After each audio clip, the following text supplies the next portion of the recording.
पाकिस्तान में पेट्रोल की कीमत हालिया इजाफे के बाद तारीख की बुलंद तरीन सतह पर है। हुकूमत का कहना है कि पेट्रोलियम मसनूआत की कीमतों में इजाफा आलमी मार्केट में खाम तेल की कीमतों में इजाफे की वजह से है और इसमें हुकूमत का कोई अमल दखल नहीं है। पेट्रोलियम मसनूआत की कीमतों में इजाफा एक ऐसे वक्त में किया गया है जब मुल्क में गुज़िश्ता 2 साल से महंगाई की शरह में मुसलसल इजाफा रिकॉर्ड किया जा रहा है।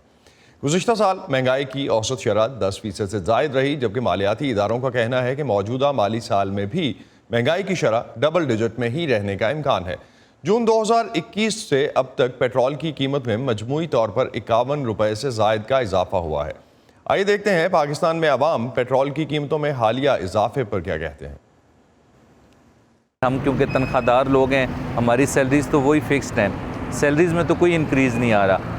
इनकम हमारी वही है लेकिन हमारा एक्सपेंस डेली बेसिस पे बढ़ रहा है। आटा, चीनी, दाल, चावल जो गरीब की दस्तरस से पहले ही बाहर हैं, मज़ीद वो गरीब की दस्तरस से बाहर होंगी। पेट्रोल और डीजल इसको वापस खुदारा नीचे लाओ, तो ये महंगाई बहुत है। हम डैम्पर और मशीन, एक्सवेटर, ट्राली इसमें हम काम करते हैं तो लोग हमें रेट नहीं देते, हम काम हमारा नुकसान पे हो रहा है। जो एक्सचेंज रेट है वो भी हमारे कंट्रोल में नहीं है, तो एक तरह से उस पर तो कुछ नहीं कर सकते, लेकिन लोगों को रिलीफ एज अल्टरनेट आप दे सकते हैं। जैसे बहुत कहा गया कि जी गैस को छोड़ के आप बिजली को इस्तेमाल करें, फिर आप बिजली की कीमतें भी बढ़ाते चले जा रहे हैं। सोलर को बहुत इनकरेज किया गया कि सोलर लगाएं। जब लोगों ने सोलर लगा दिया तो उसके ऊपर 17.5% आपने इस साल से GST लगा दी मिनी बजट में। ऑल्टरनेट्स कहाँ तक पॉसिबल हैं? आम आदमी जिस तरह से ये रद्द-ए-अमल दे रहा था वो तो हमने देखा। माहिरीन इस पर क्या कहते हैं, इस पर बात करते हैं सैयद शबर ज़ैदी से, जो इस वक्त हमें कराची से ज्वाइन कर रहे हैं। फेडरल बोर्ड ऑफ रेवेन्यू के चेयरमैन रह चुके हैं। शबर, क्या पेट्रोल की कीमतों में ये हालिया इजाफा सिर्फ आलमी मार्केट में कीमतें बढ़ने की वजह से है जैसा कि हुकूमत कह रही है, या IMF के साथ मुआहदे का भी इसमें कोई अमल दखल है? देखिए थैंक यू वेरी मच। देखिए बात यह है कि दोनों वजूहात सही है। जो पेट्रोल की प्राइसेस बढ़ रही हैं और हमें IMF ने ये कंडीशन लगाई हुई है कि अपना आप सब्सिडीज़ का लेवल जो है वो मेंटेन करेंगे। तो जब सब्सिडीज़ का लेवल आपने मेंटेन करना है तो आप कोई नई सब्सिडी दे नहीं सकते। मगर इसमें एक तीसरा पहलू ये भी है कि हमारे पास टैक्सेस के रेवेन्यू नहीं आ रहे, तो हमें अगर इस पे लोगों को देना था कोई रियायत तो वो हम टैक्सेस कम करके दे सकते थे, मगर क्योंकि हमारे टैक्सेस रेवेन्यू में भी स्पेस नहीं है तो इसलिए हमारे पास कोई चौथी चॉइस नहीं थी और ये हमें पैसे बढ़ाने पड़ गए। जी, तो इस पे डेफिनेटली हम रेवेन्यू पे बात कर रहे होंगे, लेकिन हुकूमत के मुताबिक पेट्रोल की कीमत बढ़ाना उसकी मजबूरी थी। इसके असरात कम करने के लिए, जिस तरह आपने कहा कि सब्सिडी अब IMF ने चूँकि एक ऐड कर दिया है, सीलिंग ऐड कर दी है, उससे ज़्यादा नहीं दे सकते, तो किसी और शोबे में कहीं ना कहीं रिलीफ दिया जा सकता था। आपको लगता है कि इसका असर कम करने के लिए? देखिए बात यह है कि गवर्नमेंट के पास अब स्पेस कहाँ दे सकते हैं, क्योंकि उनके पास ऑलरेडी जो गरीब आदमी या आम आदमी के लिए अशिया हैं, जैसे फूड है या गैस है या बिजली है, तो उसमें ऑलरेडी सब जगह पर ऑलरेडी सब्सिडी है और हम उसको इनडायरेक्टली और डायरेक्टली सब्सिडाइज कर रहे हैं। तो अगर आप उसको अब गवर्नमेंट के पास, पाकिस्तान में किसी गवर्नमेंट के पास आने वाले दिनों में आवाम को कोई सब्सिडी ऑन अ जनरल नहीं दी जाएगी। अब अगर सब्सिडी देनी पड़ेगी तो वो टारगेटेड सब्सिडी हो सकती है और कोई रास्ता मेरा ख्याल है किसी गवर्नमेंट के पास नहीं है और हमें इस चीज़ से बाहर निकलना पड़ेगा। तो आपको लगता है कि जो टारगेटेड सब्सिडी की आप बात कर रहे हैं वो सिर्फ और सिर्फ एहसास प्रोग्राम या जो इनकम सपोर्ट प्रोग्राम्स हैं इन्हीं के थ्रू दी जा सकती है या कोई और टूल्स भी हैं इसके लिए?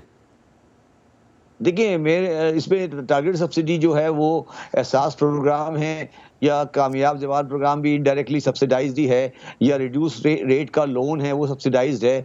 इस तरह आप सब्सिडी देंगे इनको आइंदा दिनों में, मगर अगर आप कोई जनरलाइज सब्सिडी बिजली पर या किसी और पर दे सकते हैं वो भी नहीं हो सकेगी।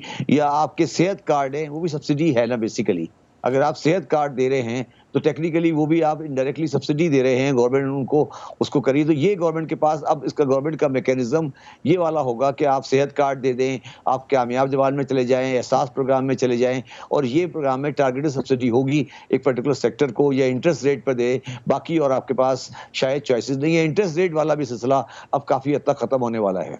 तो पाकिस्तान में महंगाई की शरह ख़ासतौर पे जब हम देखते हैं और सेंसिटिविटी प्राइस इंडेक्स जो कि डेफिनेटली रोज़मर्रा की ज़रूरी अशिया का पैमाना है, इसमें महंगाई की शरह 20% से ज़्यादा है, ये कम होती दिखाई नहीं देती। कोई काबिल अमल हल उस पर्सपेक्टिव से हमारे पास है? गवर्नमेंट के पास कोई सोल्यूशन है फिस्कल सोल्यूशन की जब हम बात करते हैं तो?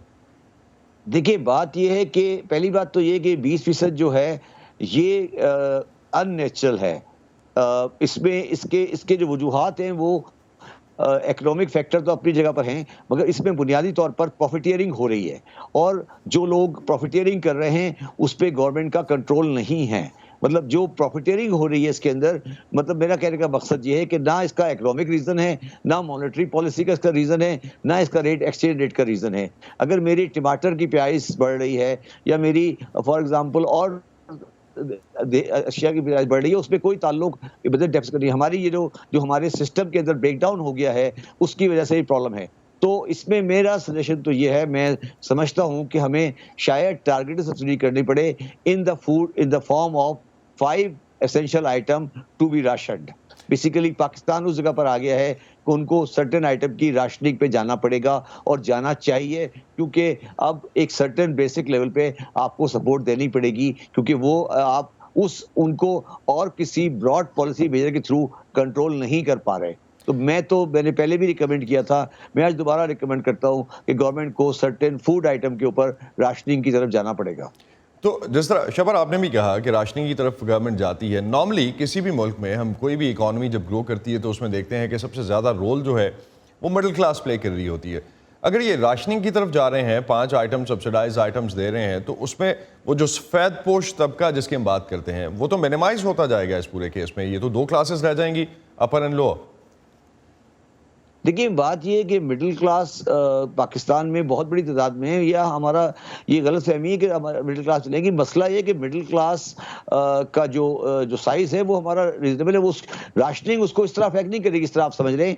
मैं ये कह रहा हूँ कि अगर मैं मेरे आटे की कीमत को मैनेज नहीं कर पा रहा हूँ मैं, और अवाम और उसमें कोई रीज़न मेरी फिस्कल पॉलिसी का नहीं है, कोई रीज़न मेरी मॉनेटरी पॉलिसी का नहीं है, और सारा ये जो मेरी मार्केट ब्रेकडाउन है या मेरे दरमियान में मिडल मैन मेरे लोगों को स्क्वीज कर रहे हैं, तो मेरे पास क्या रास्ता? देखिए, आप इसको दुनिया के इंटरनेशनल सिस्टम के ऊपर चल रहे हैं, मैं अपने ग्राउंड रियलिटी पे बात कर रहा हूँ कि मेरे यहाँ जो महंगाई है वो बिला वजह है। मैं बार बार आपको कह रहा हूँ ये वजह नहीं है इसकी कि बिला वजह की महंगाई है। ठीक आप है, समझ रहे हैं कि इसमें नहीं है। एक चीज़, अगर जो अभी रिसेंट हम गवर्नमेंट का दावा देखते हैं कि साल 2020-21 में पाकिस्तान की शरह नमू 5% से ज़ायद रही, गवर्नमेंट का ये क्लेम है, that's what we have seen इससे पहले असद उमर की तरफ से भी और प्राइम मिनिस्टर की तरफ से, तो आम आदमी तक फ़ायदा इसका क्यों नहीं पहुँच रहा?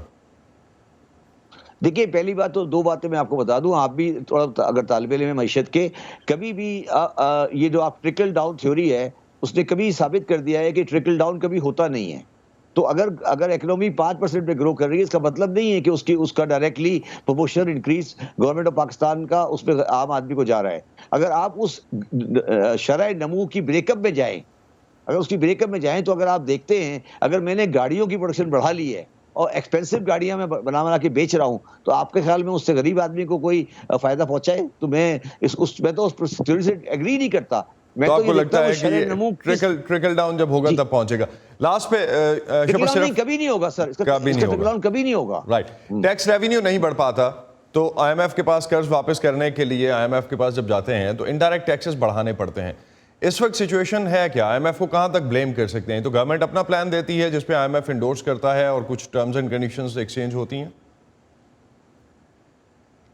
देखिए, असल बात बड़ी सिंपल सी है, और शायद आप तो अगर वाकिफ है पाकिस्तान के माशी के इश्यूज के साथ, तो मैं तो शायद पाकिस्तान का वो पहला आदमी हूँ जिसने ये गवर्नमेंट को ये वार्न किया था कि पाकिस्तान की माशी हालात अब वो नहीं है कि हम आम तरीकों से इसका इलाज करें।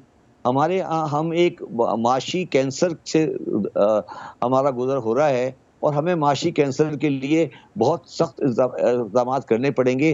पाकिस्तान के जो इस वक्त माशी हालात हैं, बजट फिस्कल अकाउंट के भी और करंट अकाउंट के भी, वो पाकिस्तान में बुनियादी सर्जरी चाहते हैं। इसमें मैं एज अ पर्सन बिल्कुल कैटेगोरिकली कह सकता हूँ कि इसमें IMF का कोई कसूर नहीं है। IMF तो एक प्रिस्क्रिप्शन वो करेगा जो किताबों में लिखी हुई है, और वो प्रिस्क्रिप्शन उनकी ठीक है। तो उसके अकॉर्डिंगली जिस तरह शब, बहुत शुक्रिया, टाइम की कमी यहाँ पे वाइंड अप करेंगे, लेकिन बहुत शुक्रिया आपका इस हवाले से हमसे बात करने का।